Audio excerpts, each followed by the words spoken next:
Multigroup կոնցեռնի կազմում գտնվող մի շարք ընկերությունների աշխատակիցներ միաժամանակյա ակցիաներ են անցկացնում ձեռնարկությունների մոտ, նախաքննական մարմնից պահանջելով բացել կապարակնիկները եւ թույլ տալ իրենց աշխատել։ Կոտայքի մարզում Multistone ընկերության աշխատակիցները պատրաստվում են գնալ քննչական կոմիտեի Կոտայքի բաժին։ Հիմի ներկա պահին մենք սպասում ենք մի կես ժամը 5-10 րոպե, եթե չէ բոլորս միասին բարձրանալու ենք Աբովյանի քննչական կոմիտե, որտեղից որ կապարակնքվել է։ Ըստ դրան արդեն մենք մեր քայլերը, եթե պատասխան չստացանք, կարող է վիշտենք Երևան-Սևան մարուղին փակենք։ Բողոքի ակցիան իրականացնում նաև Երևանում։ Արարատ կոնյակի գինու օղու կոմբինատի աշխատակիցները պնդում են, կապարակնքումից հետո արդեն 1 շաբաթ է անորոշ վիճակում են հայտնվել, վարկեր ունեն վճարելու, անձնական ծախսեր, սակայն հայտնի չէ, թե երբ կվերականգնվի իրենց աշխատանքը։ Սպասում են, սակայն ոչ մի պատասխան։ Ժողովրդի պահանջն է, որովհետև տնօրենին մոտենում են, տնօրենը ոչինչ չի կարողանում պատասխանել։ Ժողովրդի պահանջն է, որովհետև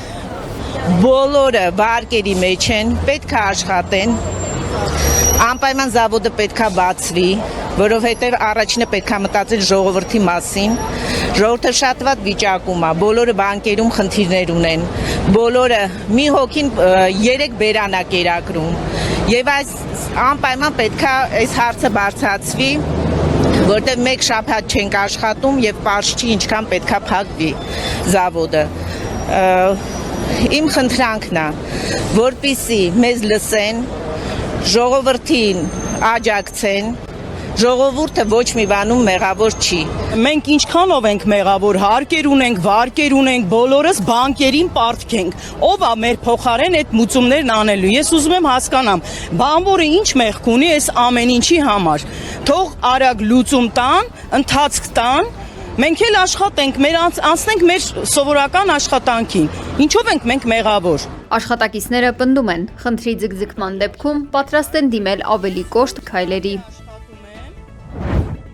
Օկուպացված հայկական Շուշիում Ադրբեջանի նախագահ Իլհամ Ալիևը հավատացրել է, թե իբր Հայաստանն ունի վառելիքի հուսալի աղբյուր, եւ այդ աղբյուրն Ադրբեջանն է։ Մեջբերում, եթե չեմ սխալվում, մինչ օրս մատակարարվել է ավելի քան 10,000 տոննա նավթամթերք։ Հատկապես ներկայիս պայմաններում, երբ շատ երկրներ բախվում են վառելիքի պակասի, Հայաստանը վառելիքի հուսալի աղբյուր ունի, եւ այդ աղբյուրը Ադրբեջանն է։ Եթե դա չլիներ, հավանաբար այսօր Հայաստանը ստիպված կլիներ բենզին եւ դիզելային վառելիք փնտրել աշխարհի տարբեր մասերում, ասել է Ադրբեջանի նախագահը։ Ադրբեջանի նախագահ Իլհամ Ալիևը բողոքել է ազգային բարերար Սամվել Կարապետյանի գործունեությունից։ Այս թեմային անդրադարձել է Ուժեղ Հայաստան դաշինքի առաջին համար զբաղեցնող Նարեկ Կարապետյանը։ Նա մասնավորապես գրել է, որ Ադրբեջանի նախագահն ասել է, Եվրոպայի խորհրդում գործում էր մեծ հակաադրբեջանական խումբ։ Պարզվել է, որ Ժոզեփ Բորելը հարաբերություններ է պահպանել որոշ անձանց, այդ թվում միջազգային դատարանի դատավոր պարոն Օկամպոյի հետ։ Պարզվել է, որ նա ֆինանսավորվել է հայկական օլիգարխի կողմից, ով ներկայումս տնային կալանքի տակ է գտնվում Հայաստանում։ Նարեկ Կարապետյանը նկատել է, այդ որ հայ գործարարն է Հայաստանում տնային կալանքում, ումից բողոքում է թե Ալիևը, թե իր պրոքսի Փաշինյանը։ Եվրոպական միությունը Հայաստանում կտեղակայի հիբրիդային սպառնալիքների դեմ պայքարին ուղղված առաքելություն հայտարարել է Եվրամիության արտաքին գործերի եւ անվտանգության քաղաքականության հարցերով բարձր ներկայացուցիչ Կայա Կալասը։ Մեջբերում, մենք նաեւ համաձայնության են գալու Հայաստանի համար նոր գործընկերային առաքելության շուրջ, պայքարելու հիբրիդային սպառնալիքների եւ արտասահմանյան տեղեկության մանիպուլյացիայի ու միջամտության դեմ, որոնց նրանք իրականում բախվում են։ Մեջբերման ավարտը։ Հուլիսի 12-ին կրակոցներ են հնչել Երևանի Արաբգիր վարչական շրջանում։ Ժամը 19:40-ի սահմաններում Վաղարշան փողոցի բակերից մեկում վիճաբանություն է եղել։ Դրան հաջորդել են կրակոցները։ Նախնական տեղեկություններով 2 վիրավորներ տեղափոխվել են Երևանի տարբեր հիվանդանոցներ։ Քննչական կոմիտեից հայտնել են, որ նախաձեռնված քրեական վարույթի շրջանակներում կա 1 ձերբակալված սպանության փորձի, խուլիգանության, հրազենի ապօրինի շրջանառության հոդվածների հատկանիշներով։ Վիճաբանության պատճառն ու վիճողների ինքնությունը պարզվում է։ ԱՄՆ-ի հարվածների տակ են հայտնվել Իրանի 13 քաղաքներ։ Պայթյուններ են որոտացել Հորմուզի նեղուցի շրջանում եւ տարբեր քաղաքներում։ Բանդար Աբաս, Քերմանշահ, Քեշմե եւ Ավաս քաղաքներում։ Իրանն ի պատասխան բալիստիկ հրթիռներ եւ ԱԹՍ-ներ է արձակել միանգամից մի քանի ամերիկյան ռազմաբազաների ուղղությամբ։ Հորդանանում ԱՄՆ-ի ռազմակայանում վնասվել են զինամթերքի պահեստները եւ վառելիքով լի տանկերը։ Բահրեյնի Շեյխ Իսա ավիաբազայում ոչնչացվել են ուղաթիռների տեղ սպասարկման վայրեր, ԱՄՆ անօդաչու թռչող սարքերի կառավարման կենտրոններ եւ թիրախներ։ Խոցվել է նաև ԱՄՆ ռազմածովային ուժերի 5-րդ նավատորմի բազան։ Քուվեյթում էլ ոչնչացվել է Պատրիոտ հակաօդային պաշտպանության համակարգը, ինչպես նաև վառելիքի մի քանի ջրամբարներ։ Իրանի հարավում ԱՄՆ-ի հարձակումների վերջին ալիքի ժամանակ իրանցի զինվորական է զոհվել։ Նա Իրանի ռազմածովային ուժերի կրտսեր լեյտենանտ էր, հայտնել է իրանցի պաշտոնյան։ Մեր լրատվական գործակալության տվյալներով երկրի հարավ-արևելքում գտնվող Քերման նահանգում ԱՄՆ-ի հարձակումների հետևանքով վիրավորվել է 2 մարդ։ Այս ամենի ֆոնին ԱՄՆ նախագահ Դոնալդ Թրամփը հայտարարել է. «Մեջբերում Իրանը 3 համաձայնեց մեզ համար կատարյալ գործարքի։ Նրանք զիջեցին ամեն ինչում, դրանից հետո լքեցին սենյակն ու 1 ժամվա ընթացքում անօդաչու թռչող սարք արձակեցին մեր նավերի ուղղությամբ»։ Մեջբերման ավարտը։ این موضوعات هیچ وقت موضوع مذاکراتی ما نبوده. Ամերիկացիները խաբել են առաջին իսկ օրվանից, հայտարարել է Իրանի արտգործնախարարության խոսնակ Էսմայիլ Բաղային։ Մեջբերում ԱՄՆ-ն հրահրելով տարածաշրջանի երկրներին փորձել է շրջանցել Հորմուզի նեղուցով ամտանգանցումը, խախտելով փոխանցման հուշագրի 5-րդ հոդվածը եւ վտանգելով տարածաշրջանում նավագնացության անվտանգությունը։ Մեջբերման ավարտը։ Բաղային շեշտել է, որ Իրանը կդադարի կատարել հուշագրով ստանձնած պարտավորությունները, մինչև ԱՄՆ-ն չվերադառնա պայմանավորվածությունների կատարմանը։ Մենք ի սկզբանե խոսել ենք պարտավորության դիմաց սկզբունքի մասին։ Եթե մյուս կողմը կատարի իր պարտավորությունները, մենք նույնպես կկատարենք մերը, ասել է Բաղային։ طرف هم در نظر داشته باشید که Իրանը հարվածել է Քուվեյթի եւ Իրաքի սահմանին գտնվող 3 անցակետերի, հայտնել է Քուվեյթի պաշտպանության նախարարությունը։ ԻՀՊԿ-ն հայտնել է, որ 4 Ֆաթեհ 110 հրթիռ են արձակել հրթիռային կայանքների վրա, որոնք պատրաստվում էին կրակ բացել Իրանի ուղղությամբ։ Իրանական անօդաչու թռչող սարքերը նաև անջատել են Քուվեյթում գտնվող նոր-ամերիկյան բազայի կապի համակարգերը եւ փակել մուտքի ճանապարհները։ Նախնական հաղորդագրությունների համաձայն իրանական հարձակման հետևանքով զոհվել է մի քանի ամերիկացի զինվոր։ Ավելին հարվածներ են հասցվել Պարսից ծոցում գտնվող Քուվեյթի նավթային ընկերության ծովային հորատման հարթակներին։ Հարձակման հետևանքով վիրավորվել է 1 աշխատակից եւ վնասվել են բազմաթիվ սարքավորումներ։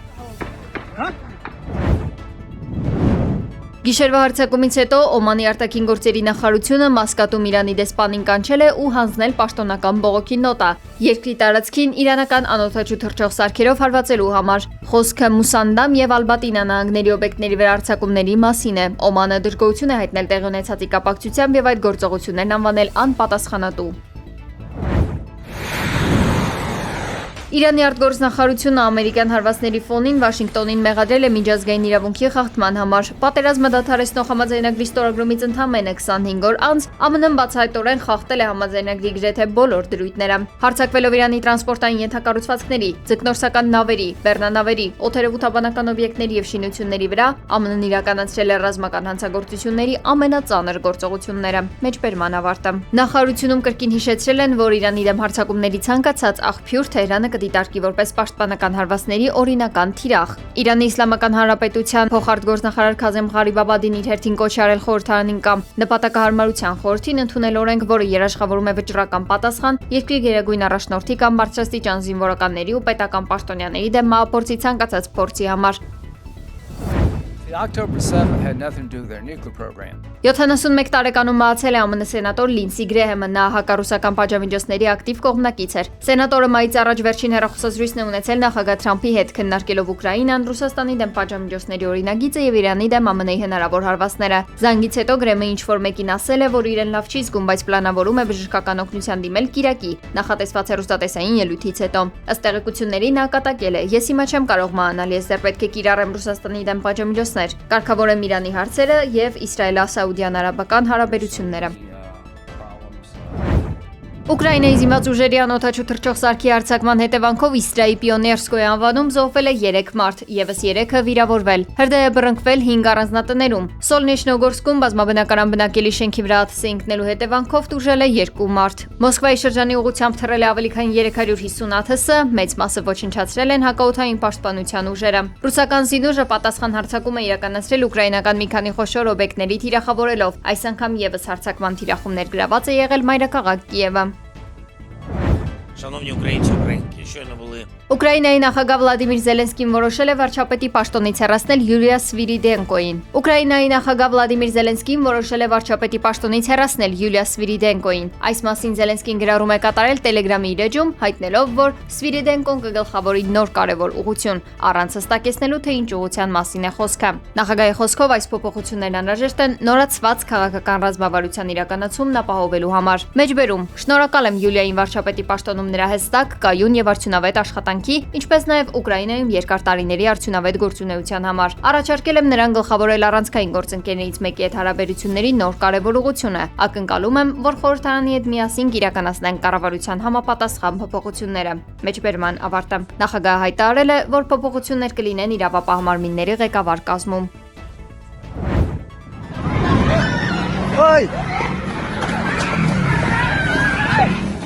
Կիրակի ուշ երեկոյան Բանգկոկի բարերից մեկում բռնկված խոշոր հրդեհի հետևանքով զոհվել է 27 մարդ, 22-ը ծանր վիրավորվել։ Ականատեսների խոսքով հրդեհը բռնկվել է բարի բեմին հարակից հատվածում, ապա կայծակնային արագությամբ տարածվել։ Հրդեհի հետևանքով անջատվել է էլեկտրամատակարարումը։ Սոցիալական ցանցերում հրապարակված տեսանյութերում երևում է, ինչպես են մարդիկ խուճապահար փախչում բարից, ոմանց հագուստը կրակի մեջ։ Բանգկոկի աղետների կանխարգելման եւ հետևանքների վերացման վարչության նախնական քննության տվյալներով հրդեհի հավանական պատճառը կարող է լինել օթորակիչի էլեկտրական կարճ միացումը։ Այնուամենայնիվ, միջադեպի պաշտոնական պատճառը դեռևս չի հրապարակվել։